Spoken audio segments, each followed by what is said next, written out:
Olá, estamos começando mais um programa Educação em Debate e hoje nós vamos falar sobre bullying. Vamos conversar com o Marcos Vinícius de Brito Coelho, que é representante regional da Secretaria Municipal de Educação. Seja muito bem-vindo, obrigada pela presença. Obrigado a você. Vamos falar também com o Mário Marcelo Nicomedes Ramos, que é coordenador de prevenção e enfrentamento ao bullying, facilitador dos processos circulares e cultura de paz da Secretaria Municipal de Educação. Muito obrigada pela presença. Eu que agradeço. E também com a Karina Zequim, que é odontopediatra do Hospital Sobrapar e autora do livro Você Já Tem Uma Marquinha. Obrigada pela presença, Karina. Eu que agradeço a oportunidade. A gente vai começar então falando do bullying. Eu brinco que eu gosto sempre de começar pelo início. As pessoas, o bullying é um assunto que é muito falado, né? Mas eu acho que algumas vezes ainda há uma falta de compreensão de quais são os comportamentos que são considerados bullying. Porque até um tempo atrás as pessoas falavam, mas na minha época a gente brincava, falava disso, não tinha nada disso. As pessoas ainda acham que são brincadeiras. O que é exatamente um comportamento que é considerado bullying? Então, primeiro, boa tarde mais uma vez, obrigado pela oportunidade. Eu acho que é fundamental desconstruir, pegar o início do que você falou e desconstruir. Existe uma narrativa que é construída ao longo da história dizendo, na minha época, hoje tudo é bullying. Na minha época não era bullying, era bullying. O bullying é uma violência. E essa violência ela impacta a vida das pessoas, ao ponto de incidir, por exemplo, nos índices de suicídio, que hoje houve um aumento de 62% em crianças de 10 a 14 anos, por exemplo. Então, o bullying não é uma brincadeira, é uma violência. E através do bullying, a gente diz que o bullying, na nossa concepção, desencadeia um guarda-chuva. Então, através do bullying, desencadeiam várias outras violências, entre elas o racismo, a violência de gênero, a cultura do estupro, a homofobia, a xenofobia, a gordofobia. E os impactos causados por essa violência que surgem através do bullying, eles são catastróficos. Eu falei de um dado aqui em relação à questão do suicídio, mas hoje nós temos, por exemplo, a autolesão não suicida, por exemplo, a depressão, a ansiedade que tem sido desenvolvida nas nossas crianças e nossos adolescentes, e muito dessas questões que têm sido essas patologias é fruto desta violência chamada bullying. Então acho que é importante no primeiro momento frisar que não é uma brincadeira, não se trata de brincadeira e nunca foi uma brincadeira, né? Ou seja, é uma violência, e essa violência ela é gravíssima, mas ainda é um tabu, não só na educação, mas no dia a dia da nossa sociedade, na família. A gente participou do lançamento de um documentário que um dos pensadores, que é o Carpinejar, ele fala sobre isso, ou seja, na minha época eu sofria bullying por um determinado período. Hoje, com o surgimento das redes sociais, o bullying, uma criança sofre bullying 24 horas por dia. E aí, a isso se acrescentou o cyberbullying, que é o bullying virtual. Então, essa criança, esse adolescente que sofre bullying, que é perseguido sistematicamente, ele é, de fato, perseguido sistematicamente 24 horas por dia, porque mesmo quando ele dorme, alguém está praticando bullying com ele nas redes sociais. Então, ou seja, a gente precisa frisar, e é isso que a gente tem feito na Secretaria Municipal da Educação com as crianças, com os professores e com os pais, de que não é uma brincadeira.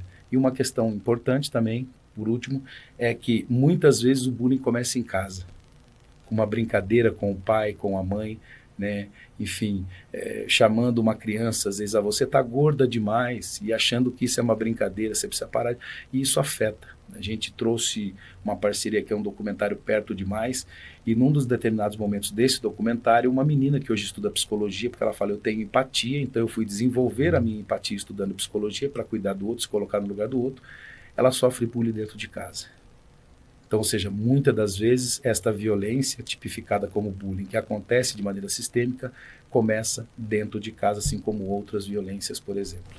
Marcos, nesse sentido do que o Mário acabou de dizer para a gente, dá para dizer se é mais fácil ou mais difícil lidar com essa construção histórica das pessoas que são um pouco mais velhas e que ainda não tem esse entendimento tão claro dessa violência que acontece? Esse trabalho com os pais, por exemplo, ele é super importante, mas ele é mais difícil?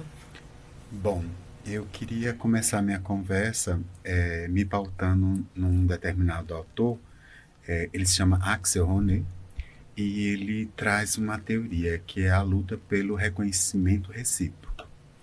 E olhando para essa discussão, ele traz como 3 pilares dessa discussão o amor, o direito e a solidariedade.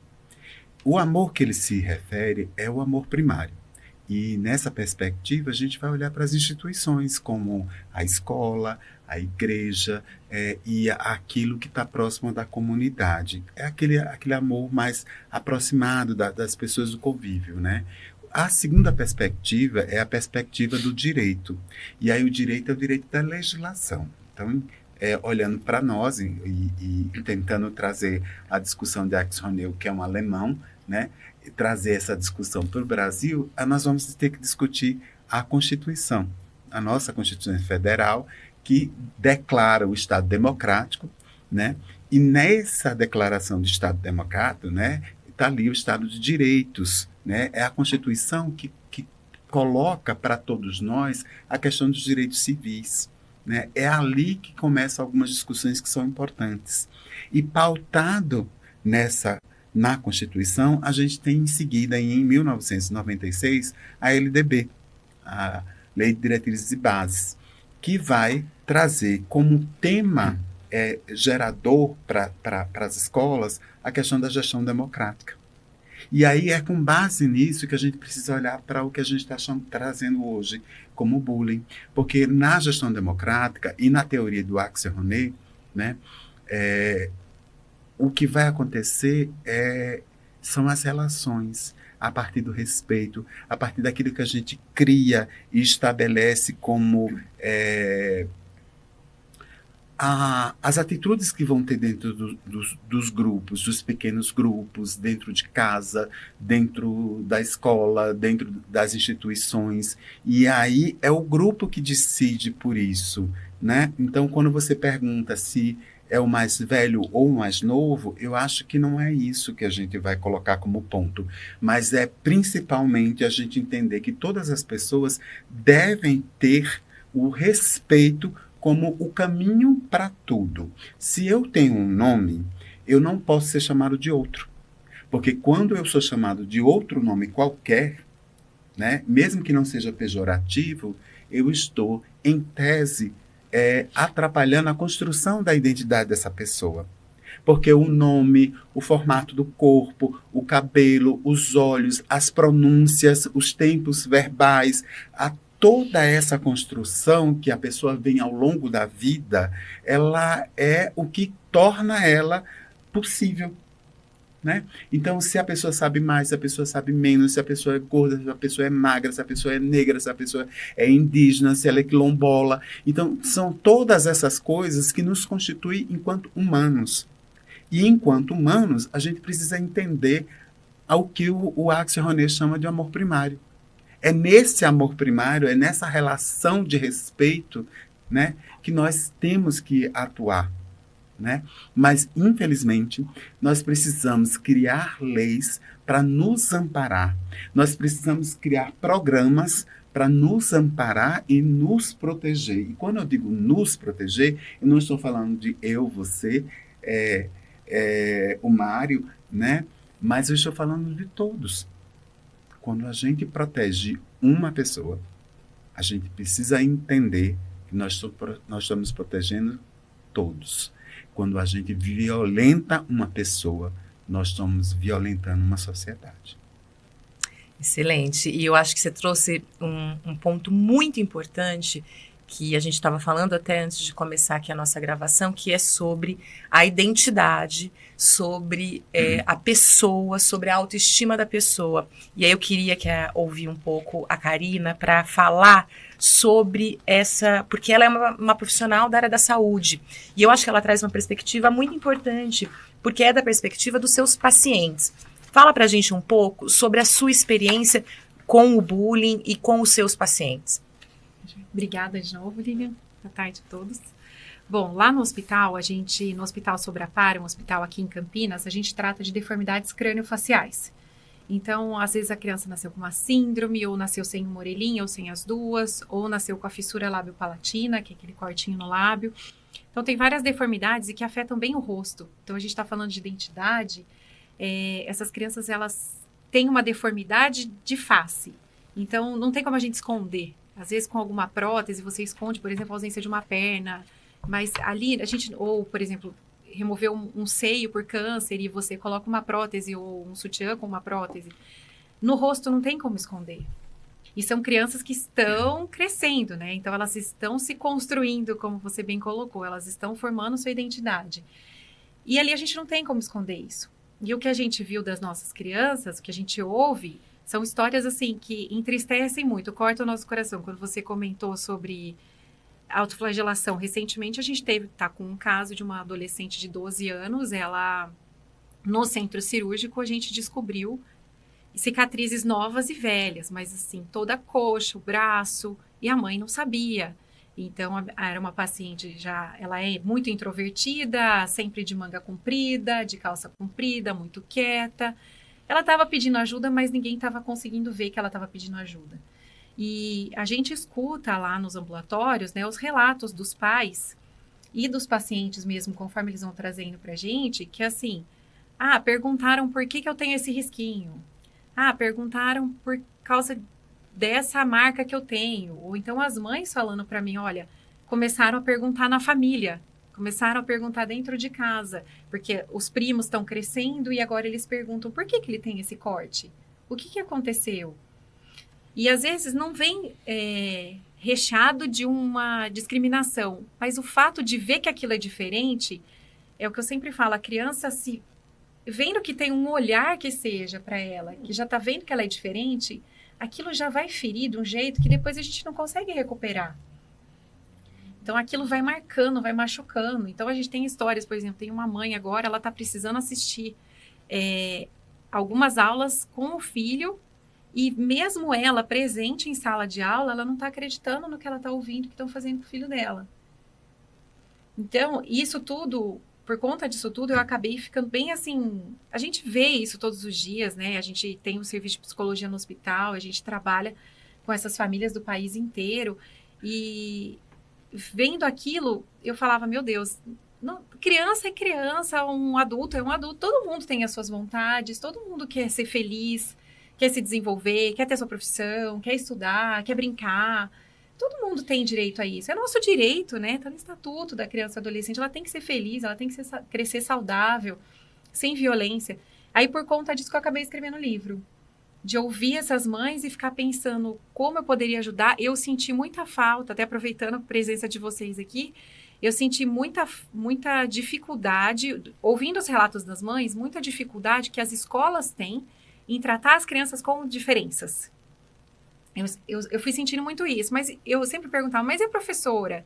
E a escola, o que fez? Como é que você foi? Você, mãe, foi acolhida. Como é que o seu filho foi acolhido? O que aconteceu? Qual foi a orientação que vocês receberam? Teve um trabalho em sala de aula? Então, e eu via que isso falta ainda. Então, eu acho que é uma coisa muito importante para a gente trabalhar no país todo, essa questão de munir os professores que estão ali com os nossos filhos uma boa parte do tempo, né? Alguns em período integral, outros em um pequeno período, que assim, tudo bem se você nasceu desse jeito e você nasceu desse jeito. E, sabe, é assim, tá todo mundo bem. Todo mundo é ser humano, tem suas vontades. Então, a gente tem que aprender o respeito. E a gente percebe isso, que dentro das próprias famílias, a gente... os avós, por exemplo, de uma criança que nasce com deformidade, muitas vezes os avós rejeitam por um bom tempo. Então, tem esse choque, esse luto de ver aquele filho sonhado, desejado, de repente não sai como tinha imaginado. Sabe, uma coisa assim? Então, já vem carregado de preconceito ali. Eu acho que a gente está falando de um processo, assim como, por exemplo, a gente quando fala do racismo, que é uma questão estrutural, essa questão de lidar com o que é diferente, né, daquilo que é dito diferente de nós, é um processo, né? E a escola, por exemplo, é um espaço, talvez o espaço mais fundamental de convivência que a gente tem nos nossos anos iniciais e na adolescência. E eu acho que é por isso que é tão importante essas iniciativas que promovam mesmo a empatia, a solidariedade, você reconhecer o seu espaço, mas reconhecer o espaço do outro, não é isso? Então, eu acho que é importante assim, a secretaria, quando eu chego na secretaria convidado para desenvolver uma ação que era especificamente relacionada à questão da prevenção ao bullying, eu faço uma sugestão, porque eu já trabalhava com a questão de direitos humanos, da gente poder ampliar o leque para discutir outras formas de violência. Então, quando a gente fala do racismo estrutural, essas violências também são estruturais, elas estão numa relação de poder na sociedade. Então, a gente traz para a Secretaria uma discussão de criação de um programa que trate das violências estruturais, como eu falei no meu primeiro momento aqui, ou seja, como que a gente vai cuidar da questão do bullying, do cyberbullying, do racismo, da homofobia, da xenofobia. Então, a gente cria, a partir daí, os espaços que a gente chama, por que são processos circulares? Porque a gente cria os círculos, que é a relação de poder, tira a relação de poder, que é poder sobre, poder com, horizontaliza as relações, então todo mundo senta em círculo, e aí a gente vai discutir através da empatia, da resiliência, do respeito, da troca, do acolhimento, do cuidado, essas relações humanas que são tratar as pessoas diferentes. Então, ou seja, a Secretaria tem hoje uma ação, além da produção de materiais também sobre diversos temas, entre eles o bullying, a questão do racismo, mas a Secretaria tem um trabalho que é de formação com os professores de facilitadores para poder lidar com esses temas. Então, hoje a Secretaria lida com todos esses temas durante o ano todo, trata a questão da prevenção e do combate ao suicídio, mas é fundamental deixar uma questão aqui.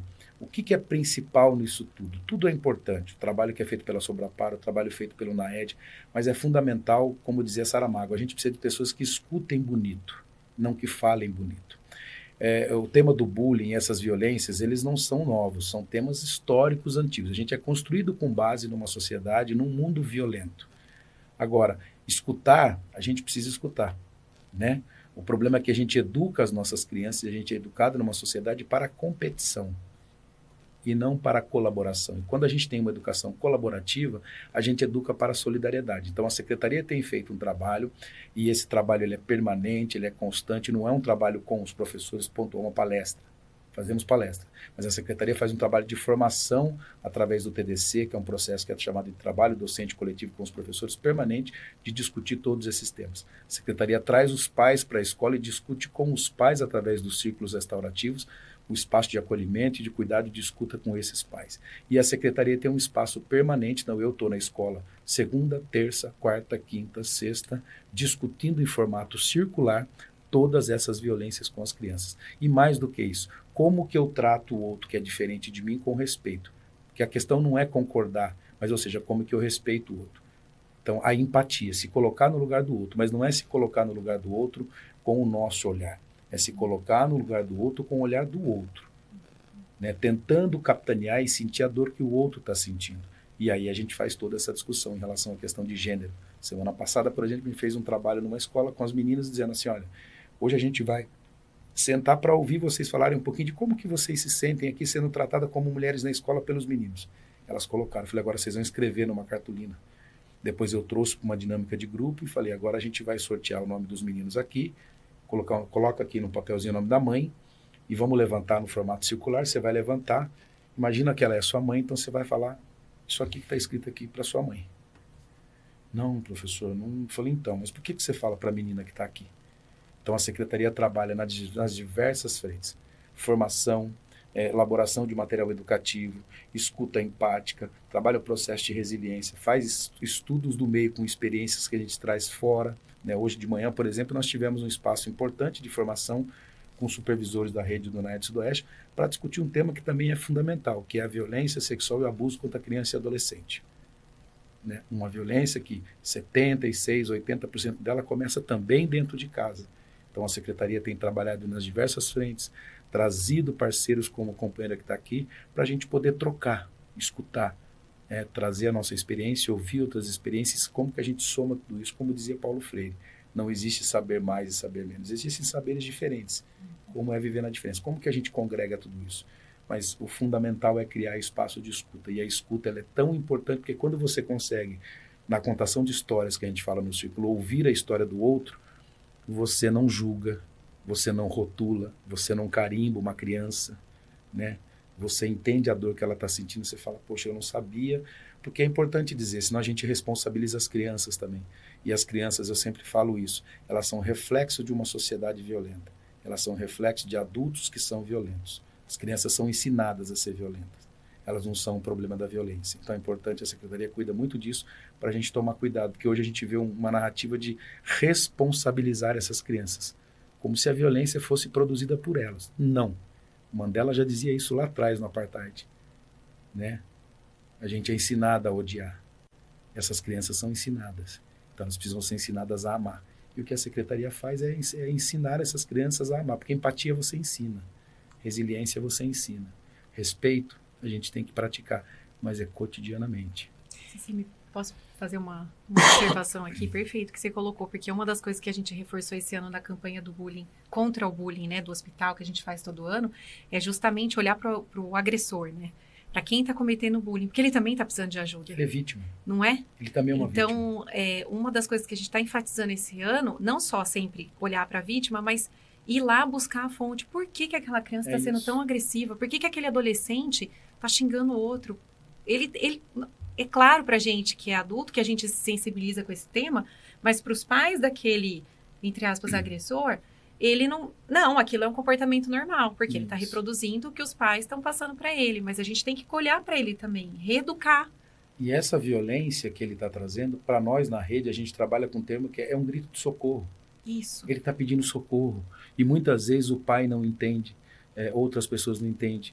O educador às vezes não entende. Esse moleque é muito violento. O que ele está querendo dizer com isso? Então, quando você trabalha com os processos circulares, com o ciclo, com a comunicação não violenta, ela nos ensina, o Marshall, que é um psicólogo humanista, e o Carl Rogers, eles falam o seguinte: toda violência é uma expressão trágica de necessidades não atendidas. Então, quando essa criança traz essa violência, a gente precisa observar o que a gente faz na rede, quais são as necessidades que não estão sendo atendidas dessa criança. Porque cada um manifesta a sua dor de um jeito. Tem criança que manifesta a sua dor ficando em silêncio, quietinha. Tem umas que falam, outras choram. E tem gente que se manifesta através da raiva, da agressão física, da agressão verbal, psicológica. Então, a secretaria tem tomado cuidado em enxergar esse todo. Ou seja, cuidar da vítima, mas também cuidar do agressor, até para não potencializar uma narrativa histórica também que é: o pai, quando eu quero justiça. Vou dar um exemplo aqui básico. Aconteceu um caso de bullying numa escola nossa há um tempo atrás, que hoje é referência na rede, e o pai chegou um dia para mim e falou assim: Mário, nós conversamos com os pais, eu tenho uma proposta aqui. Nós conversamos, eu falei: qual que é, senhor? Pode falar. A gente vai pedir a expulsão. Eu falei: não, isso é violência. Então, ou seja, o conceito de justiça das pessoas é vingança, na verdade. E o que a gente tenta trazer à luz do dia e trabalhar no dia a dia é que a gente precisa restaurar as relações. Como que eu restauro as relações? Porque quando eu coloco a vítima e o agressor para conversar, né, e a vítima fala para o agressor quais são os impactos que aquela violência que ela está produzindo está causando nela, a gente tem inúmeras experiências de dizer assim: poxa, porque eu não sabia. Porque a gente acha que a criança sabe, né, que a criança é maldosa. Não, por natureza, essa criança, e aí vem o julgamento. Então a gente toma muito cuidado com tudo isso para não reproduzir mais violência. Mas é um trabalho cotidiano. Eu acho super interessante, porque eu não falei do terceiro pilar do Axel Honneth. O terceiro pilar do Axel Honneth vai tratar sobre solidariedade, que é exatamente essa perspectiva, né? De estar na luta das mulheres sem eu ser mulher. Eu estar na luta dos indígenas sem eu ser indígena. Eu sou solidário à causa, eu sou solidário à demanda. Então, quando eu olho para essas questões, eu não preciso estar inserida nela porque eu faço parte dela. Eu faço parte dela por outro ângulo, porque eu faço parte da sociedade. Então, o meu olhar precisa ser um pouco mais sensível para que eu possa perceber aquilo que vem para mim. Então, quando alguém projeta uma agressão para você, a gente precisa entender que essa pessoa foi agredida inicialmente. Então, o princípio básico, eu volto a dizer, é o respeito. E quando eu digo respeito, às vezes a pessoa vai dizer assim: mas eu tenho essa postura, eu sou assim, ou fulano é assim. Dá para se mudar tudo. Né? Dá para se ressignificar as questões e ter um olhar empático para toda essa movimentação que é a violência. Mas mais do que isso que a gente precisa entender é como o nosso país foi constituído. Porque quando a gente está falando de violência, parece que apareceu hoje. Não. Nós éramos um país que não foi descoberto, foi invadido. E as pessoas que ali estavam quando não respondiam aquilo que era solicitado pelo invasor, ele sofria as suas devidas violências, as violências físicas, violências verbais. E, em segunda instância, nós trouxemos os povos africanos escravizados. Primeira violência é tirar alguém do lugar que ele habita sem o consentimento e tirar a pessoa da situação de humano para uma situação de selvagem, de peça, né? E para eu manter o meu discurso, eu trago a questão da inferiorização das pessoas. Então, eu digo que o índio é preguiçoso, os povos indígenas têm a característica de preguiçoso, os povos africanos são rebeldes, indomáveis, então, selvagens. Então, para isso, eu preciso usar a força e incutir no outro a minha cultura, o meu jeito de olhar para o mundo, o meu jeito de ser. E isso quer dizer, então, em outras palavras, que eu não respeito o outro. Então, é essa a nossa cultura. Então, quando a gente fala assim, não, mas o mundo está ficando violento. Não, o mundo não está ficando violento. Ele sempre foi. Ele sempre foi. O que talvez a gente hoje consiga observar é que essa violência está cada vez mais próximo de nós. Há algum tempo atrás, você dizia, bom, a violência está naquele país, naquele estado, naquela cidade, naquele bairro. Hoje, ele está do seu lado. Você assiste à violência. Então, para além de pensar em não ser violento, eu preciso pensar na possibilidade de como que eu conduzo a não violência. Como é que eu faço o combate da não violência, né? Porque as minhas posturas, para além de ser assertivas, na minha perspectiva, no meu olhar, mas como é que eu trato isso com aquele que também tem posturas outras que diferem da minha? Como é que eu trato o convencimento das pessoas que essa postura não seria mais adequada? Então, acho que são essas coisas que eu acho que o Mário colocou muito bem aqui, muito feliz aqui na fala dele. Eu acho que a Karina também foi muito feliz quando ela coloca essas questões, né? E quando ela traz aqui o livro, você já tem uma marquinha, eu vou dizer para você que não é uma marquinha. É uma marca gigante.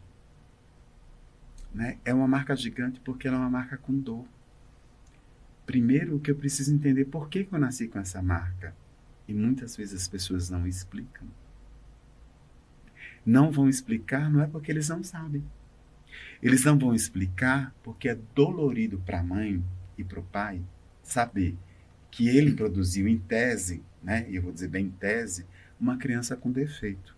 Não é um defeito, evidentemente, né? Ali tem outras questões que aqui a gente não vai discutir, não é o tema, mas existe uma culpa dessa criança diferente, né? Ou seja, por essa marquinha, mas eu vou colocar outras marquinhas que aqui eu acho que o Mário colocou. São várias marcas que nós temos. Nós precisamos entender, primeiro, que essas marcas são sofridas. E que, a partir desse sofrimento, que é gerado pela violência, muitas vezes a única expressão que a pessoa tem é ser violento de novo. E quando a pessoa é violenta de novo, ou seja, ela reproduz a violência, ela vai ser reprimida e violentada de novo, porque ela não está obedecendo o padrão normativo que aqui é posto. E quando você fala, né, por exemplo, dessa questão da culpa dos pais, por isso que é tão importante, de fato, a visão do todo, de olhar para a família também. né? Porque eu imagino, especialmente nesse caso, né, onde, como você disse, né, é algo evidente, algo que está na face, algo que está no rosto da pessoa, que não tem como que não ser percebido.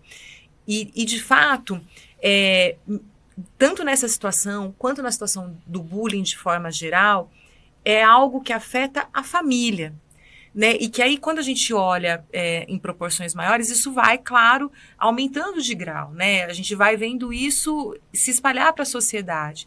Então, e eu sei que na Sobrapar, por exemplo, por conta dessas crianças, há um trabalho também de acolhimento das famílias, para que elas possam tanto entender, né, o que está acontecendo com os filhos e também na situação do bullying.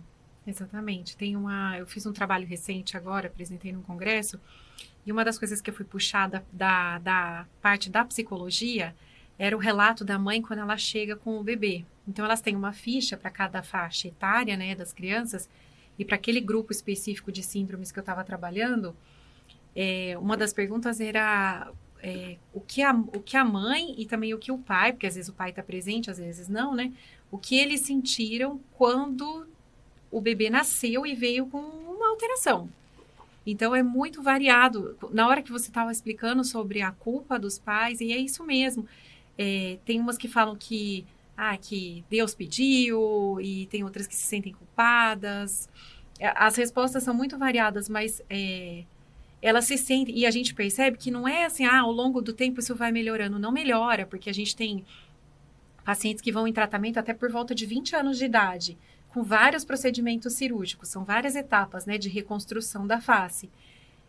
E a mãe ainda olha e você vê que aquela mãe queria estar sentindo a dor que aquela criança está no pós-operatório. Ela não queria que o filho dela, não importa se tem 20 anos, ela não queria que aquilo tivesse acontecido. E ela não consegue entender como vocês colocaram. Então, lá no hospital, a gente tem, então, um serviço da psicologia que faz esse acolhimento com as famílias quando elas chegam, né? Às vezes é o bebê de alguns dias de vida, às vezes já é uma criança maior, às vezes veio deslocada de outro hospital, né? Na época da pandemia até a gente recebeu mais, porque vários centros fecharam para tratar a Covid e os pacientes foram desviados para nós, né? E a gente tenta resgatar essa história e uma das coisas que até a gente procura é ter que todos os profissionais, a gente tem fono, tem psicopedagoga, tem a gente da odontologia, cada área tente ouvir um pouco também, porque a carga de culpa que esses pais carregam, ou o pai abandona, ou às vezes a mãe abandona, ou o índice de suicídio também dos pais, de um dos pais também é grande por conta de ter tido uma criança com uma deficiência, e até para treinar a gente para que a gente consiga ouvir ouvir nas consultas os pais, prestar atenção se aquela criança está trazendo algum sinal de diferente de comportamento e ouvir esses pais, dar uma chance para eles falarem. Então, por exemplo, às vezes chega bebê lá, primeira consulta, e não deu tempo de passar na psicologia. E vai passar comigo. Né? Então, eu pego aquele bebezinho que está lá com a fissurinha e com dias de vida. E eles estão cheios de dúvidas e passaram nos médicos, passaram na fono. Ali, às vezes, eu falo que é tipo um confessionário a minha sala, porque eu tenho bastante tempo com eles. Então, eu falo, respira, vamos escutar, traz as perguntas que vocês têm, porque às vezes eles não conseguiram nem organizar as ideias. Eles não conseguem organizar a vida, que é aquilo que eu falo, do sonho desconstruído. Era uma criança desejada, de repente a criança traz uma deformidade, ou sofre um acidente, ou uma mordida de cachorro que leva a uma deformidade grande, um acidente, uma queimadura. E aquela criança, de repente, ela não é mais aquela que ela estava antes. Às vezes ela tem um irmão gêmeo, que eu sempre coloco isso, eu acho importante. A gente tem vários casos que tem um irmão gêmeo, e aí um sempre está precisando fazer tratamento no hospital, o outro não. Como aquela mãe vai lidar? Como aquela família lida com aquela situação? Então, a gente tem todo mundo que trabalha com criança, com adolescente, eu acho que é uma fase muito peculiar, assim, do nosso desenvolvimento, né? Então, a gente precisa olhar e ouvir também. Dar chance para eles falarem, que foi como vocês colocaram. Dar chance para eles trazerem quais são as suas angústias, o que a gente pode fazer para te ajudar. Por exemplo, a psicologia lá, vira e mexe, eu entro na sala, elas estão conversando na escola da criança, do nosso paciente, vendo como pode melhorar a situação daquela criança na escola, como o hospital pode intervir de alguma maneira positiva no desenvolvimento, porque senão as crianças não querem mais ir na escola. Depois eles terminam o tratamento, eles são adultos, eles não são inseridos no mercado de trabalho. E se a gente não consegue reabilitar bem aquele paciente para que ele entre no mercado de trabalho, ele vai ser marginalizado. E é isso que acontece. E é muito interessante isso que a gente está falando, porque você veja, né, que tudo é uma cadeia. Né? Todos, aqui na área da saúde, a escola, todos os comportamentos, eles são circulares, vou usar esse termo que você usa tanto, né? Porque, de fato, a construção de uma nova sociedade, de um novo comportamento, e a desconstrução, porque a gente tem um processo de desconstrução de conceitos muito importante, eles estão todos correlacionados. Sim. E aí, eu quero perguntar para vocês sobre, porque você trouxe aqui um exemplo, por exemplo, de um pai que falou assim, eu já tenho uma ideia do que fazer, a gente quer a expulsão desse aluno. E que aí era uma vingança e não era, de fato, uma justiça. Mas também é importante que o agressor entenda as consequências dos seus atos, que ele entenda que aquilo que ele está fazendo afeta a vida do outro. O Estado ele é retributivo. O que significa isso? O Estado ele é construído numa premissa de punição. Essa punição também é reverberada nas famílias e na sociedade. Então, quando eu falo assim, a gente precisa tomar cuidado com o nosso discurso de eu quero justiça, e dentro desse discurso está embutido a prática da vingança, porque eu quero vingança. Né? E o que é justiça? A pessoa comete um crime hediondo, é condenada a 10 anos, quais são os impactos dessa condenação? Né? Naquele momento de raiva, você acha que tem impacto, teve justiça, ele está preso. Quando ele sai dali, ele sai pior. Então, nós trabalhamos na perspectiva da restauração. Né? Ou seja, é de colocar as pessoas para poder conversar, para poder dialogar. O diálogo é a melhor perspectiva. Né? As pessoas precisam se corresponsabilizar por aquilo que elas fazem. Quando a gente fala, por exemplo, das famílias, eu tenho uma autora que eu gosto muito, que é Elisama Santos, que é uma psicóloga, estava ontem, inclusive, no lançamento de um programa de violência contra a mulher, eu conheço ela pessoalmente, já tive com ela em outros espaços. A Elisama, ela fala muito assim, a gente precisa tomar cuidado para não responsabilizar esses pais também. Claro que existem pais que têm uma certa responsabilidade, reproduzem violência, etc. e tal. Mas o que a Elisama quer dizer com isso? Esses pais, assim como nós que somos adultos, também vivemos um processo de violência. Nós não fomos ensinados. Então, ou seja, a gente vive numa sociedade que nos ensina, nós que somos homens do ponto de vista do machismo e do patriarcado, de que homem não pode chorar. Então, essa criança é ensinada a acreditar que homem não chora. Então, o que é isso? É você não poder expressar os seus sentimentos. Né? A gente ensina a menina, a gente produz uma mulher, uma menina desde criança, produz ela e entrega ela para a violência. Que ela tem que ser sutil, que ela tem que ser meiga. Né? Na barriga da mãe ela é uma princesa. Né? Então, ou seja, produz essa menina que amanhã depois será uma adolescente, será uma mulher, para a violência. Então, ou seja, é importante cuidar desse processo com os pais. Esses pais sofreram violência, não tinham mecanismos, espaços, estratégias, né, que nós temos hoje. Hoje você tem o Hospital Sobrapar, tem um espaço de escuta, as universidades têm uma série de espaços de escuta com psicólogos, tem parcerias na Secretaria de Educação que a gente desenvolve tudo isso. Esses pais não tinham nada disso. Então, aquela coisa, fala como homem. Esse cabelo não é cabelo de homem. Que negócio, homem não chora. Então, ou seja, essas violências são reproduzidas e nos ensinadas a todo momento. E o que a gente faz, quando eu falo sempre fiz o círculo, é ensinar que o homem chora, que é importante a gente tratar das nossas vulnerabilidades. Qual é o conceito nosso de ser forte? Não é que não pode chorar. A Beni Brown tem um livro que ela fala a coragem de ser imperfeito. E quando ela está falando da coragem de ser imperfeito, é você poder falar dos seus sentimentos, é você poder se mostrar vulnerável. E quando você se mostra vulnerável para uma criança, para um pai, para um adolescente, você começa a construir um processo que nós chamamos no círculo de conexão. A criança olha e fala, poxa, eu posso expressar as minhas fragilidades, as minhas dores, os meus sentimentos. E mais do que isso, a gente trabalha um processo que a criança pode expressar tudo isso sem nenhum tipo de julgamento, sem certo ou errado. Porque a gente constrói uma relação na sociedade como um todo, em especial com as crianças, de estar dentro de uma bolha, de uma caixinha, daquilo que é perfeito, como ela fala, uma criança nasce com essa fissura, nasce com essa... Ou seja, ela é imperfeita, qual é o conceito seu de perfeição? É a mesma coisa o cabelo bom, o cabelo ruim, quando você está tratando do racismo. Qual é o seu conceito de cabelo bom, cabelo ruim? É o conceito de beleza. Né? Qual é o conceito de beleza? É o conceito de beleza? Né? Quando a gente falava lá atrás, por exemplo, do racismo e estrutural, quando a gente falava assim, precisa de pessoa para trabalhar boa aparência. O que é boa aparência? E isso até pouco tempo atrás, né? E a gente sabe Sim. que boa aparência no Brasil, o último país a abolir a escravidão da América, e a cidade de Campinas a última, é não ser negro. Então a gente precisa desconstruir tudo isso. Mas o mais importante é entender que o problema é de todos. A gente precisa também desconstruir de que o problema em relação é o problema do hospital, é o problema de saúde, é o problema da assistência, da educação. Não, o problema é de todos. Então, como que a gente potencializa essa rede? Como que eu dialogo com o Hospital Sobrapar? O Hospital Sobrapar traz essa experiência para a Secretaria Municipal da Educação, a gente junto com a Secretaria de Cultura. Então, é isso. E aí, através de tudo isso, a gente desconstrói essas violências e cria uma cultura de paz na escola, na sociedade, dentro de casa. Porque eu falo, as práticas restaurativas eu não faço na escola, eu faço na minha casa. Ela, para mim, é uma filosofia de vida. Então, o diálogo é usado na minha casa, com os meus filhos. É uma filosofia de vida. Ou seja, a maneira que nós vamos resolver os nossos conflitos é através do diálogo, principalmente através da escuta. E é fundamental não responsabilizar esses pais, porque esses pais, como a doutora falou, que é vítima, também sofreram uma série de violência e nunca tiveram espaços seguros para poder falar sobre essas violências. O Carpinet já fala no documentário assim, a gente acha que uma criança não entende. Então, quando uma mãe está chorando, a criança chega perto, o que a mãe faz? Ela limpa as lágrimas, a criança fala, o que foi, mãe? Ah, não foi nada. Errado. Continue chorando.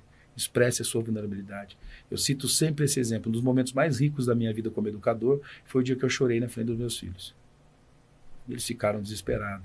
E a partir daí eu desconstruí a figura do homem másculo, machão, homem negro, tatuado, forte. Eu falei, pô, esse cara grandão que levanta tudo que corre, esse cara é vulnerável. Esse cara sente dor. Eu também sinto dor. É muito interessante e aí foi isso, fundamental. É muito interessante porque é uma cobrança que acontece o tempo todo. A gente percebe isso no homem, onde se cobra bastante, mas também da mulher. Porque enquanto o pai precisa, né, essa é a perspectiva que a gente tem, enquanto o pai precisa ser o provedor da casa, a mulher também né, porque não tem mais como a gente pensar que isso não aconteça, mas para além dela ser provedora, cabe o segundo momento, que é o momento de educar. E é por isso que eu falo da culpa, né? Principalmente da mulher, porque quando você educa e a mãe é a grande responsável pela educação, tudo que não der certo foi a mãe, né? Foi a mãe que não educou, foi a mãe que não fez. E aí quando o Mário traz essa discussão, né, que eu posso chorar, eu posso ter o meu momento de fragilidade e reconhecer isso como parte do humano e não como parte do defeito do humano, né? Eu tenho as minhas fortalezas, mas eu também tenho as minhas fragilidades. E não há problema de eu apresentar as minhas fortalezas e as minhas fragilidades, como também não há problema de eu apresentar aquilo que eu conheço e aquilo que eu ainda não conheço. É difícil, às vezes, é uma linha muito tênue, né, entre o que eu sou ou o que eu posso ser. O que é a minha verdade e o que é a verdade do outro. E por muitas vezes o que é a verdade do outro pode ser para mim inverdades. Porque eu estou olhando para o outro com o meu olhar. Então, se é verdade para mim, o que você está me dizendo é uma inverdade. E não, a gente precisa entender que existem várias verdades, porque cada olhar, cada ponto de vista traz uma perspectiva sobre o mesmo assunto, né? Quando a gente diz que a gente precisa cuidar do agressor e da vítima, a gente precisa cuidar do agressor, da vítima e da sociedade. Não são os dois polos apenas, porque esse aqui é fruto da sociedade, o outro também é fruto da sociedade.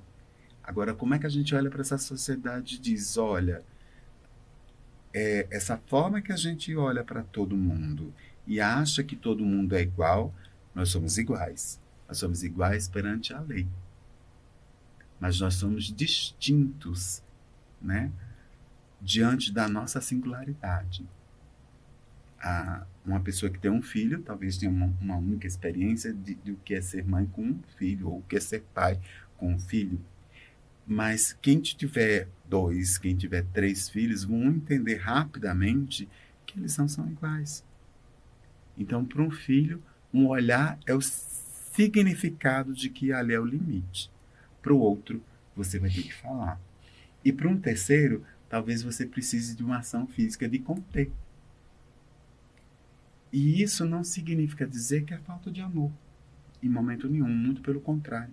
Quando você diz o não, né? E quando você estabelece que o não é não, e ele segue do porquê, e que o sim é sim, mas que também segue de porquê. O argumento, o diálogo, é que precisa ser essa base das conversas que a gente estabelece com as pessoas. E essas conversas e a escuta, elas são de fato fundamentais para a gente entender o outro, olhar pelo outro, sentir a dor do outro. E a Karina tem uma experiência nesse sentido, e eu acho que outras experiências também, que a gente muda o nosso comportamento e muda até a forma de se relacionar, de se expressar e de falar com os outros. Tem uma experiência muito particular nesse sentido que eu queria que você trouxesse para a gente refletir sobre isso, em relação à forma como as pessoas que têm esse tipo de deficiência querem ser tratadas. Quando a gente fala, o que você faz no hospital? Eu trato principalmente de crianças que nasceram com fissura lábio-palatina. As pessoas olham assim, mas o quê? O lábio leporino? Então, eu coloquei no comecinho do livro, né? Mas daí o próprio Pedro fala ou a Maria, que fala que não é o termo correto. Porque os adultos que nasceram com a fissura lábio-palatina, eles têm pedido em redes sociais, eles têm pedido assim extensivamente, e onde eu tenho passado até por conta do livro, eu tenho pedido para as pessoas, não vamos mais usar esse termo. Porque o termo leporino refere à lebre, né? Por conta da fissura. Então, para as crianças, eles ainda não têm esse discernimento, mas os adultos falam, a gente não quer mais que use esse termo. Então, é um termo usado inadequadamente. Mas, para isso, a gente precisa falar mais sobre a fissura lábio-palatina, para que todo mundo saiba o que é, para que a gente não tenha que ficar toda hora, você não sabe o que é, quando nasce com aquele cortinho, aí ainda olha. Aí não, é um termo, né? É o lábio leporino, mas as pessoas não, elas pedem respeito, elas não querem mais que use esse termo. Então, a gente tenta não usar mais. Mas muitas vezes até as mães acabam trazendo isso pra gente no hospital por falta de conhecimento, porque é difícil o nome, fissura lábio-palatina, né? Às vezes é só labial, às vezes é só palatina, então é uma forma também da gente aprender a respeitar como eles querem ser chamados, né? Como tratar, como abordar essa deformidade. Então, de que maneira, qual é o jeito certo da gente falar? Eu acho esse exemplo muito bom, porque reflete isso que a gente está conversando aqui, um pouco de como o outro também quer ser percebido e olhado, quer ser ouvido, quer ser escutado. Né? Como é que a gente desenvolve a empatia para o outro a partir da sua perspectiva, né? E eu acho que isso é de fato muito importante, porque a gente está falando, na verdade, de mudança de comportamento, e a gente sabe que isso não é fácil, né? Por isso que é importante, na educação, a gente fala muito isso, escutar a criança, escutar o adolescente.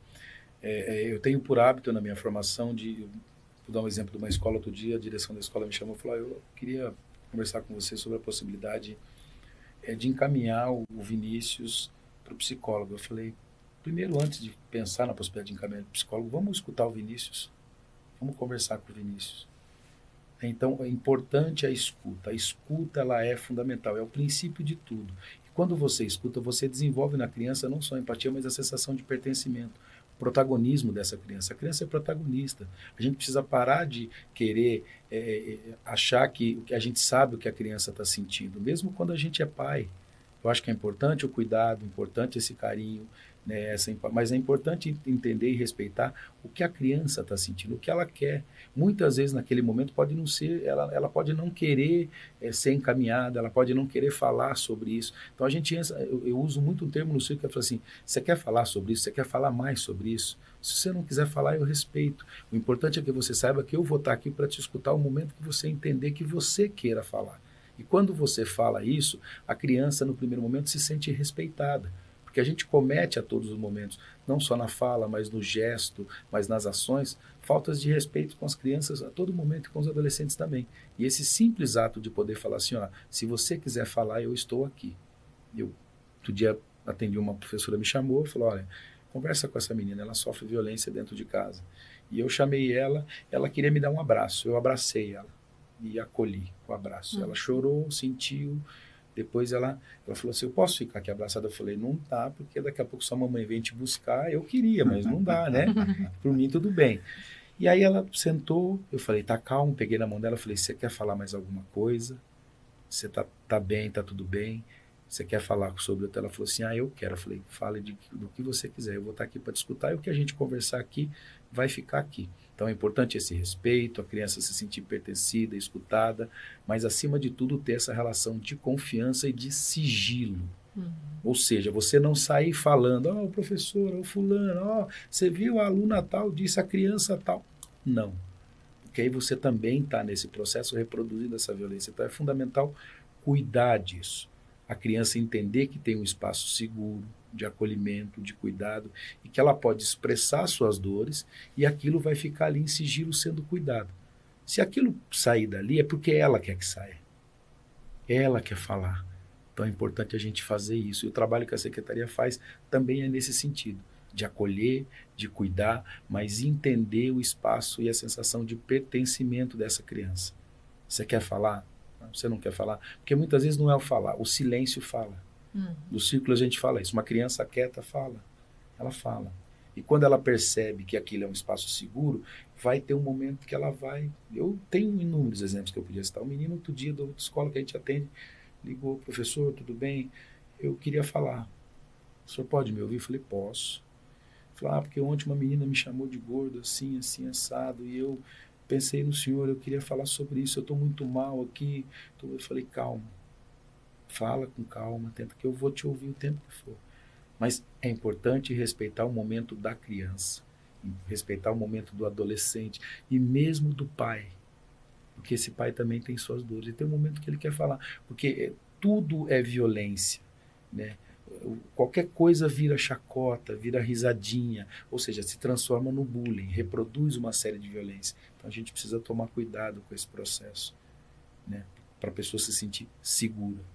E eu acho que nós que estudamos essas questões, temos o papel de construir esse espaço intencional e seguro para que ela fale, bom, eu posso, hoje tem crianças que falam assim, eu me sinto, isso aqui para mim é maravilhoso, o círculo, professor.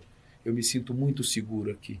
Aqui eu me sinto mais seguro do que a minha casa, que eu posso falar sobre minha dor, sobre meus sentimentos, sobre violência que eu sofri, que eu sofro, e aqui eu sou acolhido. Ninguém me julga, ninguém aponta o dedo para mim.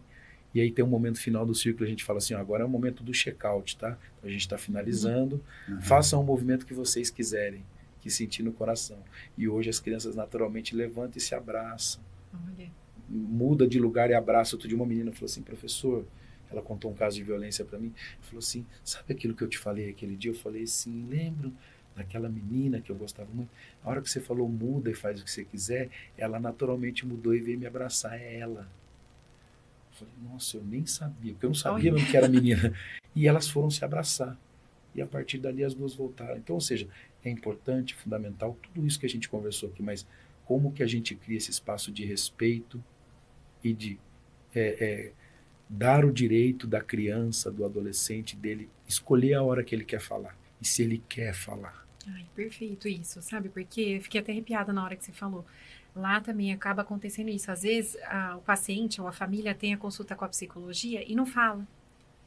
E não fala nada. Aí, de repente, está numa consulta ali comigo e você percebe que ou a mãe não está bem. Eu falo mãe, mas às vezes é a mãe, é o pai, é uma avó. Responsável, né? O responsável legal pela criança.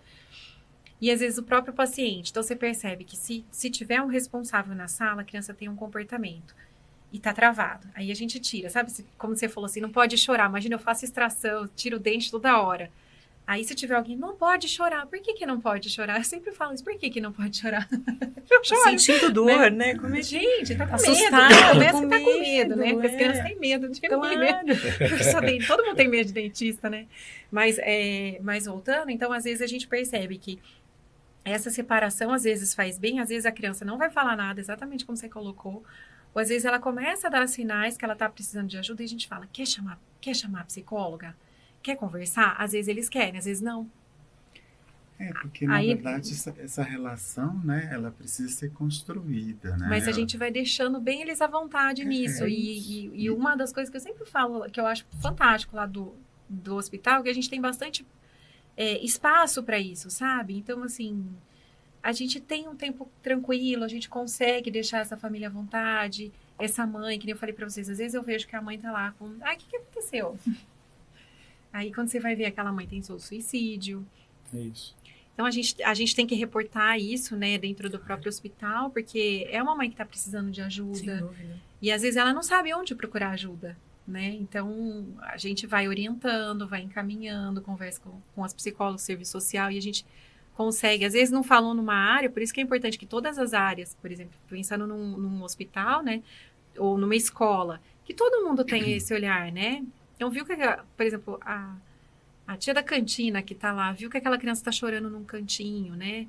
Então, assim, é muito importante a gente não deixar essas crianças sozinhas, sofrendo sozinhas, elas têm que ter o espaço.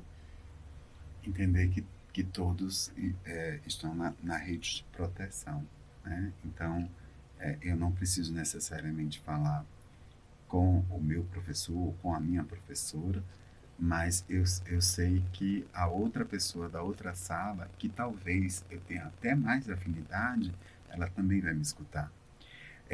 Uma experiência muito interessante sobre essa história de escutar, a gente tem um programa na cidade, né, que é o PIC, e aí, que é a primeira infância campineira. É o plano da primeira infância campineira. E aí, como é que a gente olha para isso? A primeira questão que a gente, enquanto gestor e tendo a experiência da educação infantil, a gente ia olhar para isso, porque entendendo o que o Mário traz, que é a questão do protagonismo e o protagonismo infantil, como que você escuta os bebês? Como que você escuta as crianças de 1 ano? Como que você escuta as crianças de 2 anos, de 3 anos, de 4 anos?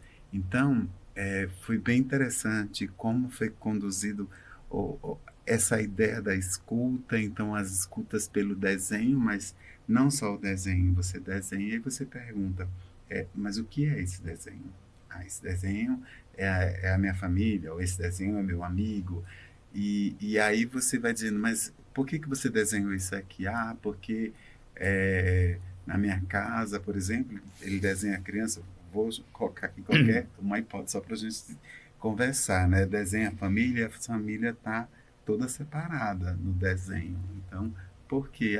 Porque não estão de mão dada. Ou o oposto, né? Quando eles colocam a família com as mãos dadas, e aí ele vai contar um pouco do porquê daquilo. Então, às vezes a gente acha que ouvir é o ato físico de entrar no ouvido. E aí o ouvir, ele é muito mais amplo, né? Porque quando eu olho para uma pessoa e vejo que ela está com um olhar triste, ou vejo que ela está com o ombro caído, que é a expressão de que alguém está se fechando, são essas coisas que vão nos ajudando a chegar próximo, a conversar sobre, a propor outra atividade. Então, às vezes, você está propondo uma atividade e você percebe que o grupo está apreensivo com aquilo. Como é que você quebra essa apreensão ou esse comportamento ou esse posicionamento corporal e você propõe algo diferente que tranquilize as pessoas, né? Porque falar, como o Mário está dizendo, falar do outro é muito fácil. Falar de mim, das minhas dificuldades, daquilo que eu sofro, que é algo tão íntimo, é muito mais difícil. Chega a ser para algumas pessoas aterrorizante, porque se eu procuro o meu pai, a minha mãe, a minha tia, ou alguém tão próximo de mim, e as pessoas não querem me ouvir, por que eu vou achar que alguém tão distante de mim, né, uma pessoa que está trazendo essa discussão, ele vai me ouvir? Por que eu vou entender que nesse momento meu de aflição, alguém vai me abraçar? Então, é muito difícil a gente determinar, que eu acho que é um pouco que o Mário também coloca, de não existe a receita. Eu acho que não existe a receita, mas existe um caminho, que é o caminho da sensibilidade, que é o caminho do acolhimento, é esse olhar sensível que você precisa ter para as coisas. E acho que é isso, né? Esse material aqui a gente... material lindo, MF Virginia Mendes por uma cultura de paz, um trabalho que existe numa escola há 3 anos e a gente desenvolveu através de escuta com os alunos no sentido de fala para mim um pouquinho como que é a relação em casa com seus pais. Alguns falavam, outros a gente falava, então você escreve, ou faz o que você quiser, não precisa pôr o nome, se você quiser pôr, fique à vontade. Como a gente tem uma relação de confiança muito forte comigo, principalmente, eles não, eu quero colocar meu nome, quero que você saiba, professor, que sou eu que estou falando. E aí a gente desenvolveu como ter conversas difíceis com seus filhos de maneira saudável usando a empatia. Porque geralmente em casa você não tem espaços saudáveis. O pai, naquele momento ali do seu jeito, ele quer meio que obrigar o filho a conversar e falar na hora que ele entende que tem que falar. E se é com adolescente, isso funciona quase nada. Exatamente. Né? Porque você está agindo com imposição com o seu filho. Ou seja, eu sou pai, eu mando, e isso também é violência. Então, ou seja, é perguntar para o seu filho não só se está tudo bem, como é que foi o seu dia, mas, ou seja, você quer conversar, você quer falar sobre alguma coisa, importante ele saber que você está ali à disposição. Mas dá para ele a possibilidade de escolha de que ele pode falar, de que ele tem ali um amigo. E que ele vai escolher o momento que ele quer falar. E aí, a gente toma cuidado, a gente coloca no material, com rótulos, a gente fala de rótulos como que são os tradicionais, né? Você é preguiçoso, você não tem tudo, você tem tudo e não dá valor. O que é ter tudo? Porque hoje a gente parte muito da premissa de ter tudo é ter um celular de R$1.500, R$2.000, é ter uma TV, é ter um videogame X. Não, isso não é ter tudo. A gente precisa de relações de afeto, de carinho, de amor, de respeito. E muitas das vezes, a criança precisa só de um abraço. A MF Virginia Mendes é uma escola que, uma vez a minha companheira foi comigo. Ela chegou na porta da escola, assim, ela ficou... Cara, são 160 alunos te abraçando. Todos, é menino, menina. Então, quando você desenvolve essa relação de carinho, de empatia, é menino que nunca o pai e a mãe dão um abraço me beijando. E o moleque me abraçou e falou, professor... Queria te agradecer. Falei, por que, Caliel? Porque você foi o primeiro a acreditar em mim, a me ouvir. Então, ou seja, olha a importância desse espaço seguro de diálogo que é a escuta. E a escuta assim, ó, Caliel, tá tudo bem. Né? Tá tudo bem. Tá junto, ou seja, a criança perceber, o adolescente perceber que tá junto. E nós também, quando falamos com o pai, a gente não chama o pai para apontar o dedo para falar, pai, você tá errado, você é isso. Porque isso a sociedade já faz com ele, já faz com essa criança e ele reproduz isso que a sociedade faz. Mas é de chamar ele e falar assim, pai, eu também sou pai. E aí eu queria dividir minha fala aqui, um momento como professor, eu tô como pai. Como pai eu queria ser solidário a você, queria dizer que nós estamos juntos. Como professor também. Porque a gente desenvolve uma cultura que é a cultura da culpabilização, de responsabilizar o outro, de achar que o problema... E o problema é nosso. Cortella fala sobre isso. Enquanto a gente continuar entendendo que o problema não é nosso, ele tende a aumentar. A partir do momento que a gente entender que ele é nosso, então eu sempre falo, eu não preciso conhecer a doutora, embora eu conheça a Sobrapar e o trabalho, para entender que eu faço parte da Sobrapar. Se a Sobrapar me chamar, eu estou lá. Eu não preciso ter um filho que tem uma fissura para mim estar com a Sobrapar. Eu não preciso. Eu não preciso ter uma criança ou um filho que tentou se suicidar, que se automutilou, que sofreu racismo para que eu faça parte desse debate, dessa discussão. Eu preciso fazer parte. Então essa é uma discussão que é de todos nós. Então a Sobrapar faz um trabalho. O que eu posso somar para ser mais um agente multiplicador desse trabalho de prevenção, de cuidado, de escuta, de carinho, de acolhimento e de afeto, mais do que isso, daquilo que nos afeta, para que a Sobrapar continue sendo uma referência melhor. E vice-versa. Então, ou seja, nós precisamos entender isso. E aí não pressupõe gostar, amar ninguém, porque as pessoas dizem, eu não gosto. Eu também não gosto de um monte de coisa. Mas eu entendo o meu papel como educador e como pai. E como ser humano. Parte do todo. É isso. O que eu acho que é muito interessante, que volta na questão da solidariedade, né? Como que a gente fica solidário às dores outras, né? Das quais às vezes a gente nem conhece. Mas eu acho que o importante é talvez essa construção de diálogo, e que aqui nessa mesa eu aprendi um pouco sobre o trabalho da Karina, aprendi um pouco mais do que o Mário traz, e isso em algum momento eu vou me apropriando e vou trazendo para a minha vida.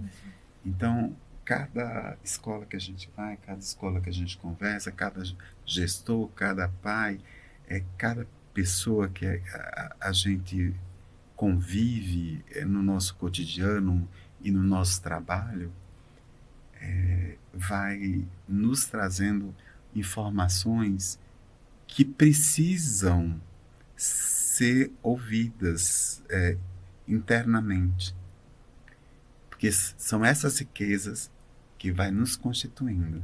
E aí vou usar um outro autor, que é o Stuart Hall, que ele diz que a identidade ela não está nem no passado, nem no presente, nem no futuro. Ele vai dizer que a identidade ela é uma construção ao longo da vida. De tudo aquilo que a gente vai vivendo, aprendendo, a gente vai se constituindo a partir dessa construção da identidade. Ou seja, ela é ao longo da vida inteira, desde quando a gente nasce, ou melhor, desde quando a gente é concebido, até o dia que a gente vai para outro plano, ou seja lá qual a crença que as pessoas têm, né? Ele deixa de existir aqui junto a nós. E aí é que eu acho que reside a grande coisa, né? Porque eu não preciso ser isso, eu não preciso ser aquilo. Eu posso, entre isso e aquilo, ser uma outra coisa a partir das minhas experiências. E quando eu digo isso, porque uma das falas muito que a gente tem é sobre as pessoas criativas. E acho que é algo muito esquisito, porque a pessoa diz assim, olha, então fulano é criativo porque faz desenhos maravilhosos, fulano é criativo porque cria roupas maravilhosas, fulano é criativo porque fala com desenvoltura, fulano é criativo por isso. Então, eu acho que criativo não é só isso. Isso é criativo, é uma parte de ser criativo. Eu acho que ser criativo é não reproduzir. Eu posso sofrer a violência e pegar essa violência e transformar ela em algo. Eu posso pegar a discriminação, o preconceito e transformar em outra ação. Talvez a minha ação seria de dizer para as outras pessoas como é que a gente não discrimina, como é que a gente pode minimizar os preconceitos que estão dentro de nós, como é que a gente pode olhar para o outro de forma diferente. Então, isso é ser criativo, né? Então, não é entender que a sociedade tem uma regra e eu vou seguir cegamente a regra, porque a regra é hoje e amanhã talvez não seja. E aí, se eu estou ainda imbuído nessa regra que está lá, vamos pensar que nós todos que estamos aqui, quando a gente estava na escola, a regra era uma. A regra de hoje tem que ser diferente, porque a sociedade avançou em tantas coisas. Então, eu não posso pensar e dizer, então, mas quando o Mário começou a falar, né? Mas quando eu era criança, era assim. Sim, mas a gente não precisa ter complexo de Gabriela, né? Eu nasci assim, eu cresci assim e eu vou morrer assim. Não, a gente pode se transformar. E esse se transformar vai trazer grandes valores para a gente. Eu posso deixar de ser o que eu era para ser algo melhor do que eu sou. Sem dúvida. Sem dúvida. E eu queria muito que a gente falasse também, agora um pouco, sobre como pedir ajuda, né? Acho que especialmente na rede, como é que, né, as crianças, adolescentes que estão se sentindo numa situação de bullying, o que elas podem fazer? Várias coisas. Primeiro, procurar a escola, procurar o professor. Nas escolas da rede a gente tem, como eu disse, um programa que é um programa de cultura de paz, que trata sobre todos esses temas através dos processos circulares. Os processos circulares são círculos restaurativos que a gente trabalha e discute cotidianamente todos esses temas e temas que eles querem trazer para discutir. Então a gente discute as violências estruturais e os temas que eles querem discutir que às vezes não estão ligados à violência estrutural. Então na escola procurar o professor, procurar a direção da escola, mas acima de tudo vir para o espaço do círculo que tem na sala de aula, sala por sala, e poder discutir. Se a criança ou o adolescente em especial, ou até o próprio adulto, precisar de ajuda de uma ligação telefônica, para que seja uma escuta empática, nós temos um serviço que é parceiro, que a gente coloca na cartilha, que é a CVV, Centro de Valorização da Vida 188. Eu sou membro da CVV. A CVV é um espaço fantástico, que existe desde 1962, que é um espaço de escuta empática. A CVV faz escuta empática com esses casos de violência, em especial a questão do suicídio. Então, ou seja, ligar para o 188. Né? Um outro serviço que a gente pode procurar é o CAPS, Centro de Atenção Psicossocial, o próprio SAMU, telefone 93. Então, ou seja, tem vários serviços que a gente pode procurar. Mas imediatamente, eu preciso falar, eu preciso desabafar, e está madrugada, o CVV funciona 24 horas por dia. Então, você liga 188, a ligação é gratuita em todo lugar do Brasil, tem gente atendendo, que a gente chama nos postos. Eu faço parte da P18, de sexta-feira dou 4 horas do meu tempo para fazer atendimento. Então, você vai ligar, alguém vai estar ali preparado para poder fazer essa escuta empática com você, sem nenhum tipo de julgamento. Mas é fundamental no cotidiano a gente reforçar valores como a resiliência, a empatia, a questão da ética, mas a gente criar esses espaços de diálogo. A gente pode fazer isso em casa. As famílias precisam dialogar. Eu sempre falo, escute o seu filho. E escutar seu filho não é dizer o que ele tem que fazer, não é apontar o dedo para ele, não é dizer que ele é vagabundo, que ele é preguiçoso, que ele não faz nada, que ele não trabalha, que você dá tudo para ele. Que às vezes ele não quer o celular, ele quer um abraço. Só que você precisa perguntar para ele o que está acontecendo, o que ele quer. Porque quando você perguntar e ele sentir que ele pode falar, ele vai te falar. Então, dentro de casa, é criar espaços seguros de diálogo. E diálogo não é falar com o seu filho com o celular na mão, vai falando que eu estou ouvindo, eu estou arrumando a cozinha. Não, isso não é escuta. Você não está escutando ninguém, nem você. Então, é criar momentos. Não é no momento que você acha. É perguntar para o seu filho se ele quer conversar. Se ele tem alguma coisa que ele quer conversar. E deixar para ele que você está ali. Filho, eu te amo. Filha, eu te amo. Se você quiser conversar, quiser falar sobre qualquer assunto, eu estou aqui para te ouvir. Sem nenhum tipo de julgamento. Mas fora disso, eu não quero falar com ninguém, porque às vezes a criança não quer falar, às vezes o adolescente não quer falar. Colocar para ele à disposição, tem aqui um material, você quer ler? Tem aqui o telefone 188, você quer ligar? Ligue, sinta à vontade. Você quer procurar algum profissional, um psicólogo? O que você acha sobre isso? É sempre criar a possibilidade de ele escolher, não é dizer para ele o que ele tem que fazer. Não funcionava isso antes, hoje com essa criança e com esse adolescente na tecnologia da rede social não funciona. Não funciona impor nada. É respeitar o espaço da criança, do adolescente. Mas sugerir para ele, o que você acha disso? Você quer conversar, quer escutar, não quer? Tá bom, filho, o pai está aqui. Tá bom? Não estou te chamando a atenção, não estou dizendo para você o que você tem que fazer, não estou dizendo que está certo, que está errado. Ou seja, a gente chama aquela linguagem, não é cagar regras. A gente tem muito esse costume de, como pai, dizer para o nosso filho o que a gente acha que ele tem que fazer. O que é bom para nós, não é para ele. Pode ser bom para nós. Então, é isso que o Marcos falou aqui, ou seja, não existe uma receita pronta. Existem caminhos, estratégias, mecanismos, como o trabalho desenvolvido pela Sobrapar, o trabalho desenvolvido pela Secretaria, pelas universidades, pela CVV e vários outros espaços, mas pronto não tem, porque cada caso é um caso, cada realidade é uma realidade. A gente fala muito isso.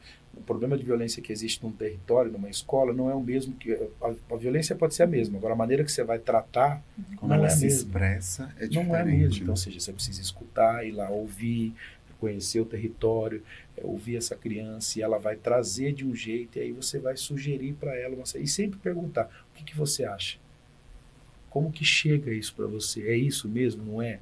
Se não for, me fala, que a gente constrói junto, nunca com ar de superioridade. Desconstruir o poder sobre e o poder com. Entender que você não é mais importante, que a criança tem sua importância. E quando for falar com uma criança e escutar ela, fica do tamanho dela. Isso é fundamental, ajoelha no chão, não fala de cima para baixo. Isso tem um resultado que pode parecer, mas é a simplicidade que dá resultado. Quando você fica do tamanho da criança, olha no olhinho dela, ela já se sente segura, pertencida, fala, eu quero falar. Mas é no dia a dia reforçar esses valores. E não ter medo de falar também, pô. Como a gente está falando com pais aqui que vão nos ouvir, pai e mãe, não ter medo de falar para os seus filhos sobre suas dores, sobre suas vulnerabilidades. Desconstruir essa coisa do homem não chora. Se estiver chorando, fala para sua filha o que você está chorando. Seja verdadeiro, transparente com ele, ele vai entender. A gente acha que não. A gente está julgando. Ele entende. E quando você fizer isso, você vai ver que a coisa funciona. Ele vai te acolher. E aí você vai ter um parceirinho, uma parceirinha. Eu tenho 3 maior do que eu, que me beija, me abraça, entende. Ele falou assim, eu falei, o que você quer, Martin? Ele falou, pai, eu quero falar com você. Eu quero falar com você, eu quero ficar perto de você. Eu falei, Natália, ele falou, você cuida de todo mundo, eu quero ficar perto de você. Eu falei, eu não entendo. Então, eu acho que o que o Mário está falando, e acho que é importante a sua pergunta, de como proceder. Primeiro eu gostaria de dizer que a Secretaria de Educação tem um centro de formação. E é nesse centro de formação, que se chama Cefotep, que existe todos esses cursos que o Mário está falando.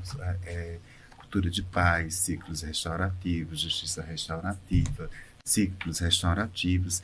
Então, primeiro a gente precisa formar as pessoas para que essas pessoas estejam na escola como multiplicadores dessa política, porque é uma política pública, né? Quando você pensa em formação, a primeira discussão que você precisa ter é o entendimento de que, para que isso aconteça, precisa existir a política pública. Então, a política pública é você pensar o que você vai alcançar. E aí, o segundo momento é você pensar como. Então, um dos comos é você pensar na formação das pessoas que possam realizar esses trabalhos e dar subsídios para que isso aconteça. Então, quando o Mário apresenta essa cartilha que foi construída pela escola, né, esse é um subsídio. Então, para além da formação, eu tenho uma cartilha que eu posso trazer. Ela está em PDF e ela pode circular todos os demais. Em PDF, inclusive no site da Prefeitura de Campinas, Sim, da Secretaria de Educação, para as perfeito. pessoas que quiserem acessar. E aí tem um outro movimento, que é uma segunda cartilha, que a UNAED, junto com o Mário e demais outros profissionais, com o aval do secretário, que a gente lançou no dia 20 de outubro, Dia Mundial de Combate ao Bullying. Né? Que é um outro material importantíssimo que vai também, para além da formação, ter um material específico que aquele professor, aquela professora, ou aquele educador, ou até a família pode acessar lá no site da prefeitura, como também esse cartão, né? Mas também está digital lá no portal, que é o cartão aqui do Vermelho ao Bullying. Então, você começa a criar uma rede para discutir todas essas questões, a formação, o material, o profissional, né, para que você possa, de fato, isso ter capilaridade no universo educacional. E aí nós não estamos tratando especificamente do ensino fundamental. Nós estamos tratando da educação infantil, do ensino fundamental 1 e 2 e da educação de jovens e adultos. Então, dessa forma, você consegue ter uma maior capilaridade e ter, de fato, quem possa te ajudar, te acolher e entender ali as perspectivas que tem. Ótimo. Queria que você falasse também, Karina, um pouquinho sobre o Hospital Sobrapar e sobre o seu livro. Joia. Bom, o hospital, nós ficamos localizados aqui em Campinas, né? E cerca de 30% só do nosso atendimento é subsidiado pelo SUS. Então, apesar de ser um hospital privado, ele é um hospital de referência, de especialidade, de abrangência nacional. Então, a gente acaba contando muito com doações, né? Então, 70% da nossa arrecadação acaba sendo proveniente de ações que a gente faz, da venda dos móveis e de outros produtos no bazar que a gente tem, né? Que a gente recebe as doações e revende esse material. E, através disso, a gente faz o atendimento de pacientes de várias deformidades do país todo. O livro a gente fez como um caráter filantrópico também, então também está disponível para download, gratuito, para quem quiser acessar. No próprio site do hospital, logo no começo na aba, é possível localizar e fazer o download do livro. A ideia que eu tive com ele é, através de uma história lúdica, de uma história infantil, sem falar sobre bullying, poder entrar na questão do bullying. E o título é uma pergunta que é justamente para que as professoras, os educadores, eles tenham isso como uma roda de conversa, para que cada um traga o que ele se vê de diferente, né? Então, para que cada um veja que, apesar das suas diferenças, todos têm essas mesmas vontades, as mesmas necessidades de educação, de segurança, de saúde, para que todos tenham acesso a isso. Então, é uma ferramenta de trabalho. E para complementar o que vocês tinham colocado, por exemplo, uma coisa que me entristece muito é que a gente está em pleno 2022 e a gente precisa continuar debatendo esses assuntos, né? Coisas que, para nós aqui, que já trabalhamos com isso, para nós está muito claro, né? Que cada um tem o seu jeito, tem que ser respeitado. E essas individualidades, elas têm que ser valorizadas e respeitadas. Mas eu ainda tenho, e me dói muito, eu trabalho muito com autismo também, né? Então, a gente tem as nossas mães que, quando a gente conversa, na escola tem inclusão? Sim, a criança está indo na escola. Mas quando tem uma festa de aniversário, a sala inteira é chamada e ela não vai. Então, dependendo do tipo de deformidade, de diferença, a criança ela é excluída e a mãe acaba guardando essa criança em casa. Então, no passado, isso era bem feito, né?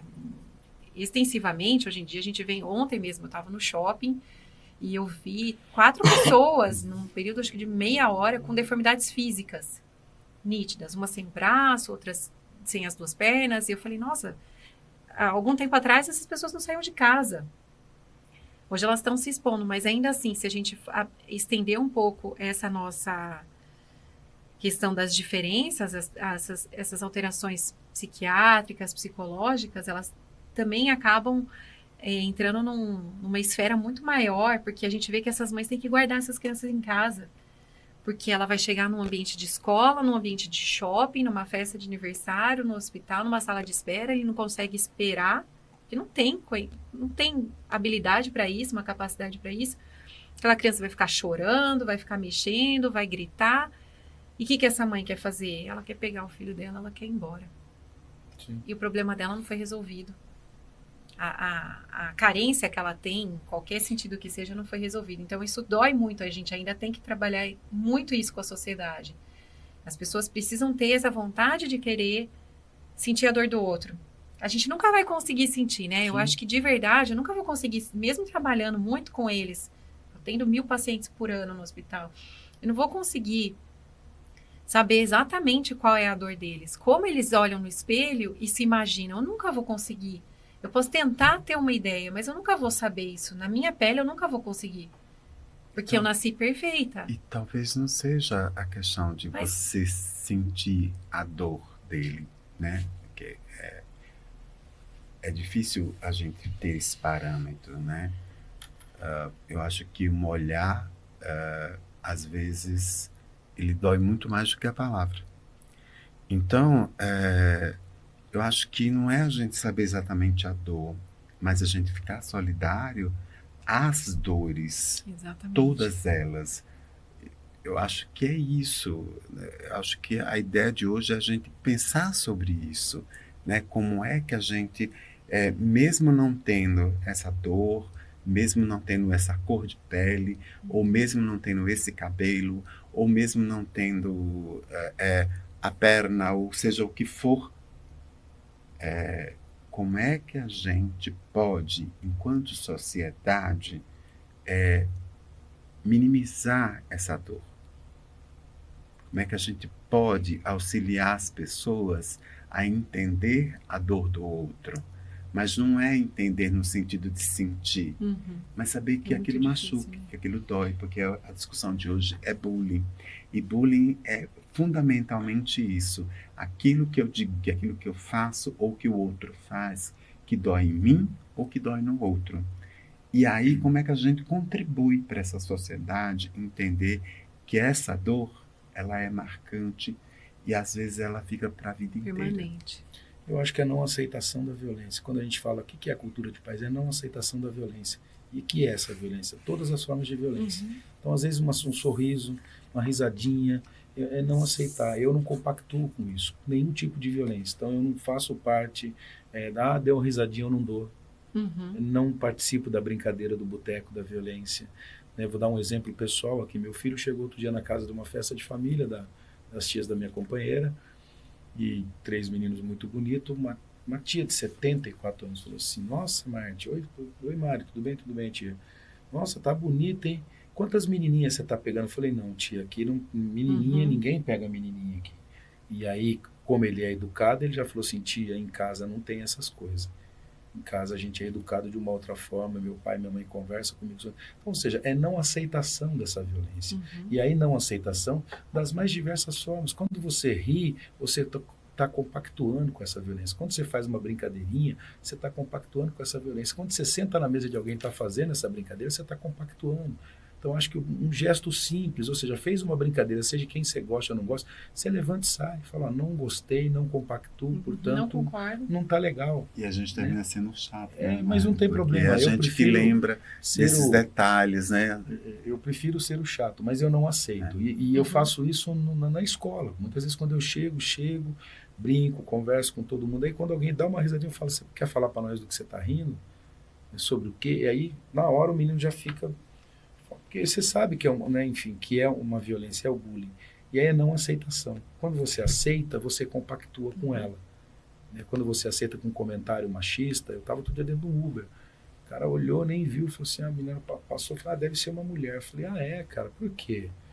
Falei: porque eu falei: é mesmo? Pô, você está mal informado, cara. 84% dos acidentes de trânsito é cometido por homem.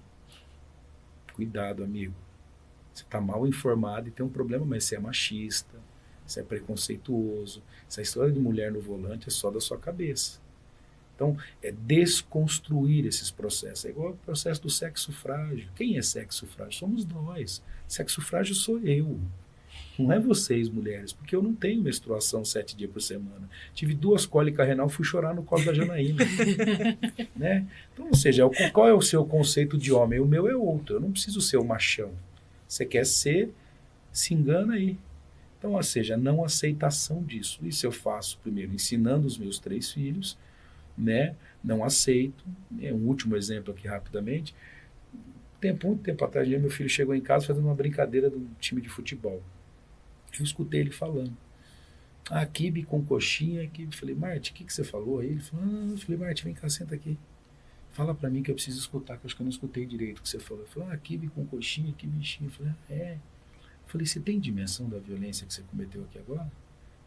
Ele: não. Eu falei: então primeiro eu vou te dar um livro para você ler. Depois que você ler o livro eu quero conversar com você, tá bom? Tá. Dei o livro para ele, ele voltou e falou: pai, desculpa. Ele: não, desculpa para você, para mim não. A brincadeira quem fez foi você. Você sabe quantos companheiros LGBTQIA+ morrem por dia por conta dessa simples brincadeira que você fez aqui? Então, você leu o livro? Então fala para mim. Ele começou a falar: então, a partir de hoje. Imagine você é um jovem negro, se alguém te chamar de macaco, como é que fica? Então, ou seja, é não aceitação dessa violência, e de todas as formas de violência. E aí, das mais diversas formas. Eu posso ir para o futebol e não aceitar a brincadeirinha do futebol que está ali, que está: mas é mulherzinha. Não aceito. Agora, para isso a gente precisa também acessar conhecimento, debater sobre isso, falar sobre isso. E uma premissa que a CVV usa muito: nós precisamos falar sobre isso. Então, ou seja, quanto mais a gente falar sobre esse trabalho que a Sobrapar faz, não é falar na Sobrapar, porque não é responsabilidade da Sobrapar. A Sobrapar cuida, trata, acolhe. A gente precisa falar isso na sociedade, precisa levar a Sobrapar para a comunidade. A comunidade precisa saber disso, porque ela sabendo, ela fala, tem um menino, então, como é que eu faço? Vamos encaminhar para Sobrapar. Tem um trabalho de acolhimento, de cuidado. A escola está sofrendo. Bom, a Secretaria na ED Sudoeste tem um trabalho que desenvolve lá de acolhimento, de cuidado. Liga para eles. Então, ou seja, a gente precisa falar sobre isso. Sim. Né? Entender que é uma responsabilidade coletiva. Interromper os ciclos, né, da violência, falar sobre isso, e é por isso que eu agradeço muito a presença de cada um de vocês aqui hoje. Acho que essa discussão foi muito rica, muito importante, e é falando sobre isso, né, interrompendo esses ciclos, que a gente vai conseguir mudar a sociedade, construir uma sociedade melhor, a sociedade que a gente deseja. Muito obrigada pela presença de cada um de vocês. Obrigado. Imagina, a gente que agradece. Obrigadão. Esse foi o programa Educação em Debate. Eu sou a Lilian de Souza, agradeço a sua audiência e nos vemos em breve.